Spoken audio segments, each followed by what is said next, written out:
अस्सलाम वालेकुम। Lahore programme news night से मैं हूं रेहान तारिक। कहते हैं कि वजूद जन से है तस्वीरें कायनात में रंग, इसी के साथ से है जिंदगी का सोजो कुदास। आज खवातीन के हुकूक का आलमी दिन मनाया जा रहा है।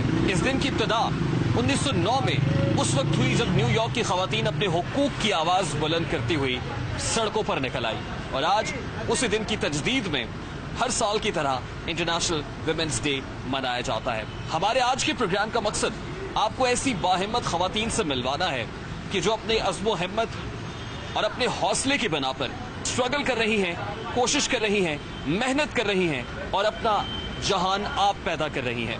मैं इस वक्त एक तनूर के बाहर मौजूद हूँ और आप देख सकते हैं कि खातून इस वक्त रोटियां बनाने में मसरूफ हैं। अमूमन खवातीन घर में अपनी फैमिली के लिए रोटियां बनाती हैं, लेकिन ये वो बाहिम्मत खातून है जो रोटियां बनाकर इनको बेचकर अपना रोजगार कमाती हैं, अपनी फैमिली को पालती हैं। तो मैं चाहूंगा कि इनसे हम कुछ बात करते हैं और इनसे इनकी कहानी जानते हैं, इनकी स्ट्रगल की स्टोरी जानते हैं। मैडम, मैं चाहता हूं कि आप थोड़ा सा बाहर आ जाए ताकि मैं आपसे कुछ बात कर सकूं।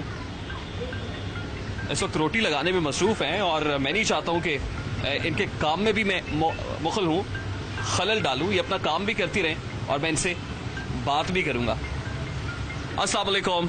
अस्सलाम। आप खैरियत से हैं? अल्लाह का शुक्र। आपका नाम क्या है मैडम? सुमेरा तारिक। अच्छा, अमूमन हमने मर्दों को तनूर पे खड़े रोटियां लगाते हुए देखा है। आप इस शहर के अंदर जो है एक बड़े पॉपुलर एरिया है, मुगलपुरा का इलाका है, और यहाँ पर तनूर पे काम कर रही हैं, बल्कि आप खुद इसको रन करती हैं। ये काम आप क्यों करती हैं? मेरे हस्बैंड बीमार हैं, और बच्चे छोटे हैं। 5 साल से कर रही हूँ, अब तो कुछ बड़े हो गए हैं, वो भी मेरे साथ होते हैं। तो हस्बैंड की दवाई के लिए उनके अखराजात बहुत ज़्यादा है मेडिसिन के, तो उनको देख के तो रहा नहीं जाता। फिर मेहनत को तरजीह दी है। वैसे भी मैंने मेहनती लोगों को अल्लाह ताला पसंद करता है, और इसके हलाल कमाना वैसे भी मुझे बड़ा पसंद है, क्योंकि मेहनती लोगों को अल्लाह पसंद करता है और अल्लाह इसका अजर भी ज़रूर देता है। अच्छा, थोड़ा सा हम आगे आ जाए ना, ताकि मेरा कैमरामैन जो है वो आसानी से आपको कैप्चर कर सके। मैं आपसे जानना ये चाहूँगा कि जिस वक्त आपने इस शोबे को अपनाया है, जब आपने ये सोचा कि आपने तनूर खोलना है, तो उस वक्त आपको ये नहीं लगा कि लोग जो है एतराज़ करेंगे, लोग ताने देंगे कि खातून जो है तनूर पे खड़ी रोटियां लगा रही? सिर्फ मेरे ज़हन में एक ही बात थी कि मेरे हस्बैंड को मेडिसिन की ज़रूरत है, तो वो मैंने अरेंज करना है उसका। सिर्फ ना मुझे बच्चों की दवाई रोटी का फिक्र था, ना अपनी रोटी का फिक्र था। सिर्फ यही फिक्र था कि मेरे मियाँ को मेडिसिन चाहिए और मैंने उसके पैसे इकट्ठे करने हैं। और रिश्तेदारों ने ताने नहीं दिए? सब ने दिया। इस बाज़ार में भी थोड़ी मुश्किलें हुई, फिर मैंने सबको कन्वेंस किया। मैंने कहा बेनज़ीर को भी तो आपने वोट दिए थे ना, उसको सपोर्ट दी थी, वो भी जीती थी, आप मुझे भी सपोर्ट दें, मुझे भी अप्रिशिएट करें, मेरे साथ मुझे ज़रूरत है। अच्छा, मैं काफ़ी देर से यहाँ पे खड़ा हुआ हूँ, मैं देख रहा हूँ कि बहुत बड़ी तादाद में यहाँ मर्द हजरात आते हैं रोटियाँ लेने के लिए। अभी भी एक कतार है यहाँ पर। तो मर्दों के साथ आप इंटरेक्ट करती हैं, तरह तरह के लोग होते हैं, मुश्किल नहीं होता? काफ़ी होती है, लेकिन मैं उन्हें कन्वेंस कर लेती हूँ, उनको मैं बातों से कन्वेंस करती हूँ। बल्कि लोग तो मुझे कहते हैं बाजी आप ना वो क्या कहते हैं इलेक्शन लड़ें, हम आपको जिताएंगे। बातों आप अपनी बातों से उन्हें कन्विंस कायल कर लेते हैं? बिल्कुल। अच्छा, और आपके यहाँ मयार भी यकीनन जो है वो बहुत अच्छा होगा कि जिसकी वजह से लोग आते हैं। सादी रोटी में 5 रुपए की देती हूँ, मजदूरों को नज़र में रख के सादी रोटी में 5 की देती हूँ, हर तरफ 6 की है। सब चीज़ें मैं कम रेट में देती हूँ, क्योंकि मैं गरीब हूँ ना, तो मुझे गरीबों का ख्याल है। और वैसे भी मैं सफ़ेद पोश हूँ, तो बाकी लोगों का सफ़ेद पोश लोगों का मुझे ख्याल है, जो मांग भी नहीं सकते, जिनको ज़रूरत होती है। मैं कहती हूँ उन तक जाना चाहिए हक।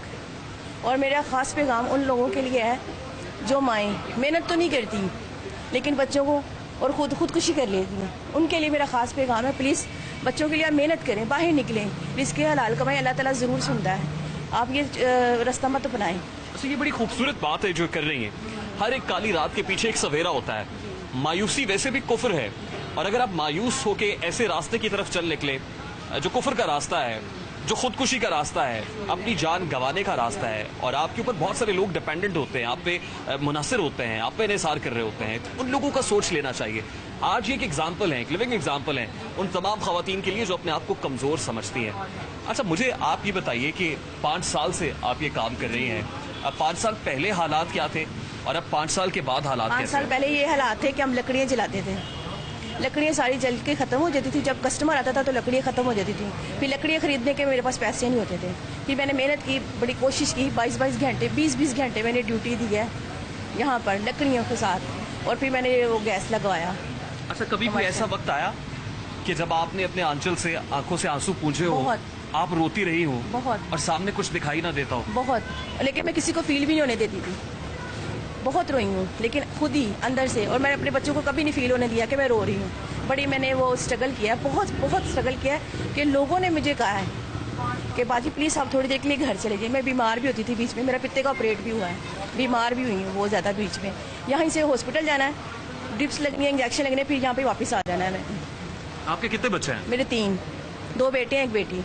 अच्छा, ये अभी जो ये आपका बेटा खड़ा जी, हुआ है? मेरा बेटा। बेटा आप भी सामने आ जाओ। आज आप भी बेटा सामने आओ। ये इनसे छोटा है तीसरा बेटा? जी ये 2, जी ये नहीं 2 बेटे हैं। 2 बेटे हैं, एक बेटी है। जी बेटी बड़ी है, ये बेटे दोनों छोटे हैं। ये बेटा मेरा हाफ़िज़े कुरान है और 9th में था तो पढ़ाई छुड़ानी पड़ी इसकी ना। मेरे साथ काम करता है क्योंकि मुझे अपने हस्बैंड को भी लेके जाना पड़ता है, मेडिसिन लेनी पड़ती है। उनके साथ मैं रहती हूँ हॉस्पिटल भी, और फिर वापस आती हूँ इधर ही, हॉस्पिटल से फिर वापस इधर ही आ जाती हूँ काम से। आपकी हिम्मत, आपके हौसले को सलाम है। बहुत शुक्रिया। कोई एक मैसेज जो आप देखने वाली खवातीन को देना चाहें?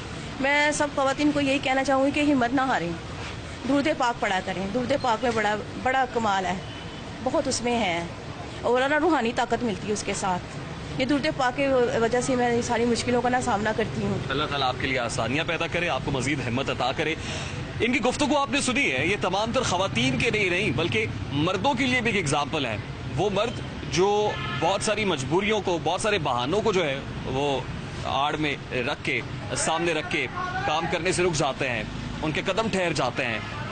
उनके लिए भी एक एग्जाम्पल है, जिंदा मिसाल है कि आप लोग, बेशुमार लोग ताने देते हैं, बेशुमार लोग जो है तरह तरह की बातें करते हैं, लेकिन आपको हिम्मत नहीं हारनी है, आपको बेहम कोशिश करनी है, मुसलसल कोशिश करनी है। यकीनन कामयाबी आपके कदम चूमेगी।